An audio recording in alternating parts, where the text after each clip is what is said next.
Welcome back to another Relatively Damaged Live. My name is Angela, and this is. Cat. The live shows are currently streamed to YouTube, Facebook, Twitch, I think Twitter, somewhere else maybe too.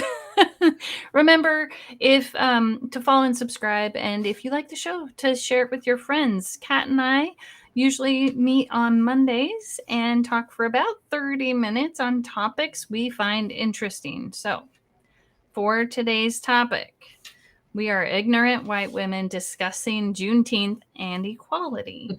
Um, and Kat's got a quote, and we're just gonna go with this. I want to personally say I am owning my ignorance. Yeah, we'll get into that in a minute because it's just got to have some very interesting concepts on that. Why are we ignorant? But this is the uh, General Order Number 3, which was issued by General Gordon Granger of the U.S. Army when he arrived on Galveston Island on June 19th. And it was to inform the formerly enslaved inhabitants of Texas that they were free. So it says, the people of Texas are informed that in accordance with a proclamation from the Executive of the United States, all slaves are free. This involves an absolute equality of personal rights and rights of property between former masters and slaves, and the connection heretofore existing between them becomes that between employer and hired labor. So Yeah, so that's I what the just want order to. reads. Yeah, but I think when we were briefly talking about this earlier, at least for me, right? I felt like when I learned this information that now we have this holiday that wasn't there before, yet it was. And but the people around me never celebrated it. So to me this was like very confusing. And then when I go look it up and I see this is back in 1865, now I feel like there's I think the word I used was gaslighting, because now there's going to be this idea, oh, but it was there the whole time, when in reality it wasn't. There was so much loss and suffering that had to happen in order for this holiday to become a reality and for everyone to pay attention to it. Yeah. Um, the interesting thing is that, who was history written by originally? They say The, history was written by the victor. And in this case, the victor who has been, white men who have largely dominated the political sphere and the public sphere of this country for the longest time. And occasionally you'd get those uh, minorities of excellence, women of excellence, um, minorities, African American, Asian American, um, Hispanic American, people, not people of excellence, but who exhibited excellence in a public sphere. Um, well, I think part of my belief on this is that, you know what, we're going to put you down. It's like there's no support, right? We're going to not see any value in you until you're successful. And then when you're successful, we'll say we supported you, right? right, Like, right. and And I feel like this is some of what's happened here too. well, exactly, because even though it said in that proclamation that there was an equality of persons, that wasn't actually true. And there was the Mm-hmm. whole evolution of history. There was the Black Wall Street, which got completely obliterated by violence of whites against blacks. Again, that I hadn't learned about until recently. I knew of Juneteenth, not as Juneteenth, but I knew of the declaration or the proclamation of the freeing of slaves, but I didn't realize there was a holiday. So, of course, it makes sense that it would be a holiday, especially to those people who were formerly enslaved. why they would celebrate that. And even this morning, I was watching The View before we came on, and Sunny Hostin, who uh, was saying that in their household they did not celebrate the 4th of July because that wasn't their uh, uh, day of freedom. It was Juneteenth, Mm. which was kind of interesting that we didn't know this. Now, I happen to work in an area where there were a lot of African American people. I hadn't heard of it. My wife had worked in a primarily African American district, 99% African American district, and she didn't know until about 5 or 6 years ago of Juneteenth. And that was Right. So also it in Missouri, which actually, considered the South. Um, right. So it was a holiday celebrate. So really, a lot of African American people would celebrate this, but we didn't know. So it didn't become a federal holiday or a recognized holiday until last year, but it was a holiday. Like they celebrated it as a holiday. Correct. Um, Mm-hmm. and the interesting thing is that why do we celebrate holidays? Some of them, like Christmas and Easter, those are religious holidays for the country, which is not exclusively but primarily Christian, um, or of Christian descent, I should say, if that makes sense. Um, but then most of our other holidays, like the 4th of July, like Memorial Day, Veterans Day, Labor Day, were all points in history that pointed to something. So Labor Day recognized the labor movement and the purpose of labor in building this country. Memorial Day, obviously, to remember those who died giving their life to protect our freedoms. Veterans Day, that's self-explanatory. And then we have, the before most recent holiday before was Martin Luther King Day, to Mm-hmm. celebrate this icon of the civil rights movement and all that he did.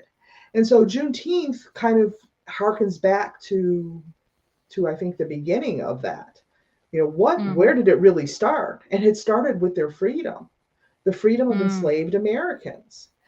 And because I think African Americans make up right now 13% of of the population. Mm-hmm. Um, so we could say, well, that's a minority. Their history doesn't matter, but it is American history, and I think it's all Mm-hmm. part of that. And given I'm going on, you can please stop me at any time. Well, Um, I'm just going to, I want to get out the Adam Grant quote because a lot of the things that you're bringing up is I am and have been and still to some extent am ignorant of. And one of the quotes he talks about, what's more dangerous than ignorance? Being ignorant of your ignorance. So I was totally ignorant of my ignorance when mhm, it came to Juneteenth. And for me, it was very confusing, um, because and now in some sense I'm a little angry because I feel like what will happen in the future is there, which may or may not be good for the society, there will be this perception by those now celebrating it that it was always that way, mm, which may end up being good as far as like from a perception. Um, because kids that are growing up today, they will only know the world will have only existed with this as we continue to celebrate it. Does that make sense? yeah, it does. And here is my fear. So before I get into my fear on this, um, taking a step back is, why haven't we celebrated it all along? And for the longest time, the voices that were heard in American society were white male voices. It took Right. until the 1920s for the women to get the vote. It took until the passage of the Civil Rights Act for African American women to vote, to Yeah. get that kind of voice in the public sphere. And just now, we have gone away from being a white dominated society to a pluralistic society. And I say that insofar as that all of these minority groups were have been separated. You stay in your own little enclave, you do your own little thing, you just kind of submit to the larger cultural norm. And what has happened as we have evolved and we've said no, all of these people have something valuable to say, something valuable to contribute. And the truth of the history includes the truth of these minority groups. So it includes the truth of African American history. It includes the truth of Asian American history. And all that encompasses over time, including the um, the inequality of how we treated everyone.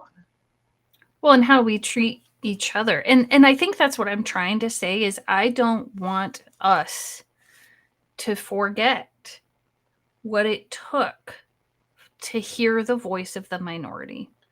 And here is my fear in that is what's happening now is some of the laws that are being passed to change curriculum and saying this cannot be taught or it must be taught in this way.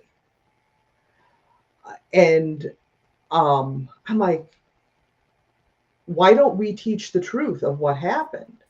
Why do we want to go back where those truths are glossed over Mm-hmm. and people are kept in their enclaves? Stonewall is important to remember. If we're talking about the gay rights movement and all of that, Mm-hmm. and the trying to dial back on these things that have come up and saying, hey, we've lived in the closet long enough. It's not fair. All we want is equality. We don't Mm-hmm. want more rights than anybody else has. We want the same rights. Women want the same rights. African Americans want the same rights. Gay Americans want the same rights. Disabled Americans want the same rights. Right. But I think there's this underlying um I I don't know what to call it. Not a story, but there's this underlying thing. Like if we think about it, like from the underdog, or let's, you know, that that you're not good enough until you prove yourself good enough. And so now like people like Martin Luther King or like Judy Heumann with the disability rights and the ADA. Oh goodness gracious, who else? Yeah, there are plenty of people out there on all levels, right? um so they've become heroes, and they so we can only celebrate them when they've become a hero, but we're not going to support them. So now we'll support them, but we didn't support them before. And so how do we, and I think that happens in families. I think that happens in corporations, and I think that happens in society at large. Prove to us you can do it, and then we'll give you what you need. Right. I see that. I mean, look at like Stephen Hawking, but he was the pinnacle of excellence in his field. So of course he was able to get that support that he needed. But what about, Right. if we think that everyone is of value, um, and they have we want to give people the freedom to express their value, there has to be that equality of um, opportunity. Well, so I mean, even when I look at in my small family, we don't have all of the same capacity to do, right? Um, maybe, some of us are book smart, right? Which right now in the world that's very intellectual or logical type of smarts is considered, super important. Hmm. Um, Others of us are emotionally and wise or intelligent or willing to go in that place, but we're not the same. Some of us are just very artistic. Hmm. So, from my perspective, we're just different. So, what if by getting together with that intellectually smart person, putting together the emotionally intelligent smart person, the intellectually smart person, and the artistic person, I'm just using those three, um, Hmm. we can create something beautiful that if we only had emotionally intelligent people or intellectually intelligent people or artists, that we couldn't create without all of them. Well, I think that's a misunderstanding of what equality is. Because, in that sense, if we all place certain value on the intellectual person is going to be, the, get this grade, and the emotional person is going to get this grade, and the artistic person is going to get this grade. And I mean, when I mean by grade, I don't mean like school grades, I mean like value, Mm-hmm. or the white person is going to get this value, and the black person is going to get this value, and the Asian person is going to get this value, and the gay person is going to get this value, and the disabled person is going to get this value, just because they're disabled. It has nothing to do with the inherent gifts that they bring. And it's equality is recognizing that we all have gifts and need to be allowed to express them. I mean, the Declaration of Independence says, to pursue life, liberty, and the pursuit of happiness. Mm-hmm. Though those are the things. What are we happiest at? We're happiest when we're doing things that we love, that we're good at, that we have talents, that we can contribute to society. So if we're having that, it's not an equality of, it's an equality of opportunity, I think. Yeah, I think And I like the way you put that, the inequality of opportunity yeah, to give back yeah. And to the so to tie world. it back into the Juneteenth, if people are slaves, they had no opportunity to be equal because they were told this is what you do. And that's why that's so important. Yeah, and I can't help but also think about the messages that were sent to them, the emotionally damaging messages. You're not good enough. You have to be a slave. All of the toxic and abusive things that had been done, and how that also, I believe, gets passed down through generations. And because there's really, I think, a mindset beneath that, we have to be careful, we have to watch out for the law because they're not going to watch out for us. I'm just trying to think of Hmm. all the things that might come up from that, Well, and even living in that state of fear. yeah, even being ignorant white women, we can relate to being women. Well, women should do this, women shouldn't do that. We need a man to do this. This is Mm-hmm. women's roles. The way that we're culturally conditioned, even as women. So we're taking half the population right there. and and I think what's important and why we're tying this into equality, because yes, it's primarily a holiday to celebrate African Americans' freedom from slavery, and I don't want to diminish that, but at the same time, what makes that holiday important is how relatable it is to others who have gone through similar, again, not to the extreme of slavery, but Right. to similar experience, whether they whatever wherever they come from.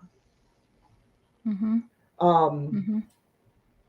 and so that's how I see it. And here I want to give a call out here at this point is that we welcome comments.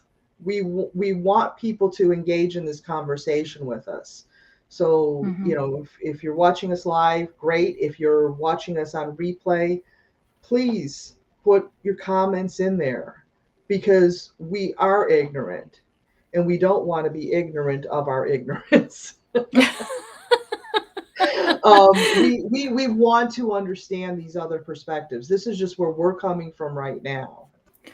Well, that, and I also want to point out and admit to, when I am ignorant of my ignorance, sometimes I don't like it being pointed out, um, even though I appreciate it at the end of the day. Like, I really do, because I can go and think about it. But the first time somebody says something, sometimes I'm like, no, like, and I think that happens in society too, which is why I think it took so long to even know that this was a holiday. But now let me say this much: I still want to say I was never told about it. I was Hmm. unaware of it.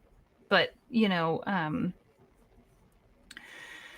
and I don't, and even right now, I'm just confused because I'm sad. How come it took so long? And and I think that's part of that. Part of, I'm so glad it's there, and at the same time, how come it took so long? Right. And you know, and it makes me wonder about all the other things in this life that take so long to finally figure out. I agree, and I think, I mean, that's one of the good things that has happened. I think since we've been in school, was the rise of the months. So right now we're in Pride Month, Mm-hmm. and people are like, why do you need Pride Month? If you ask that question, that's exactly why we need it, because you don't understand the struggle. And the idea is that it's supposed to teach it. I believe you said next month is Disability Pride Month. Right, it is. Mm-hmm. And that can help teach people about you know disabilities and how that affects it, but also the contributions of people with disabilities can give to society, not to consider people with disabilities as irrelevant, unimportant, money sucks, if Yeah. um, you know, uh, if that's the thing, because again, it all goes back to is that equality of opportunity. How can we Mm-hmm. give that opportunity to people with disabilities to come out and be able to make the contributions, to use their talents and their gifts, um, Right.